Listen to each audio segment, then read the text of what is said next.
Sir మీరు company తీసుకొస్తున్నారు కానీ 99 పైసలకే భూములు ఇవ్వడం అనేది తప్పేంటి అనేది ఒక ప్రశ్న వస్తుంది సార్. తప్పేంటి సార్? నేను ఇస్తాను. ఫార్చ్యూన్ 500 కంపెనీస్ అందరికి నేను 99 పైసల్లోనే గజానికి కాదు ఎకరంగా మొత్తం భూమి ఇస్తా. తప్పేంటి? లోకేష్ గారు అమాయకంగా కానీ లేకపోతే తెలుగు తక్కువగా కానీ అది ఈ రెంటిల్లో ఏదనేది ఆయనే చెప్పాలి. అంటే ఇదంతా జాగీర్ అయినట్టు ఆంధ్రప్రదేశ్ నేలంతా దాన్ని తనకు నచ్చినట్టు ఎంత ఖరీదుకైతే అంత ఖరీదుకి ఇచ్చేస్తానన్నట్టు మాట్లాడటం అని చెప్పేసేది అవివేకం. ఇప్పుడే రాజునని రాజరికం ఉందనుకుంటున్నారో ప్రజాస్వామ్యం ఉందనుకుంటున్నారో ఆయనకి అర్థమైనట్టు లేదు. ఇటువంటి వెర్రవీగుడు ప్రకటన చేసిన వాళ్ళందరూ గతంలో గతించిపోయారు. వారికి ప్రజలు బుద్ధి చెప్పారు. అటువంటి స్థితి తెచ్చుకోవడం మంచిది కాదు. ఉన్నటువంటి పెద్దలే దాన్ని ఇంకా గమనించినట్టుగా కనిపించడం లేదు.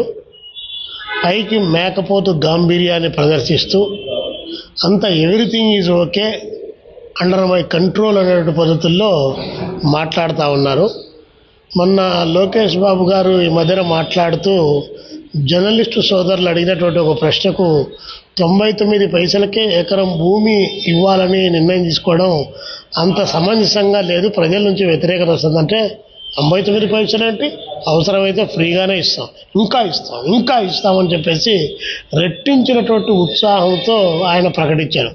ఓకే, కాదనడానికి ఏమి లేదు, అధికారం మీ చేతుల్లో కట్టబెట్టారు కాబట్టి మా ఇష్టారాజ్యంగా మేము చేస్తామని మీరంటే రేపొద్దున 2029లో ప్రజలు ఇంకా తొక్కుతామని చెప్పి ప్రజలు కూడా భావించేటువంటి స్థితి వస్తుంది. అధికారం అహంకారం రెండు తలకెక్కితే ఖచ్చితంగా గద్దె దిగాల్సినటువంటి పరిస్థితులు వస్తాయి.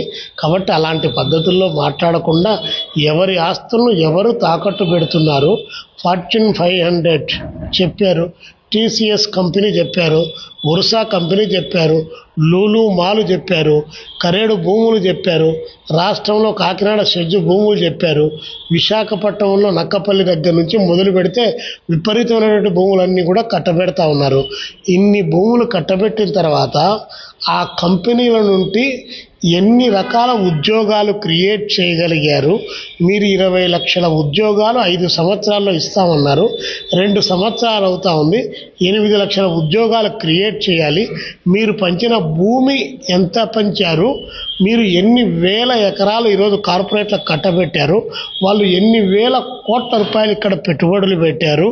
అది జనానికి చెప్పాల్సిన బాధ్యత ప్రభుత్వం పైన ఉంది. అది ఈరోజు ప్రభుత్వం మరిచిపోయి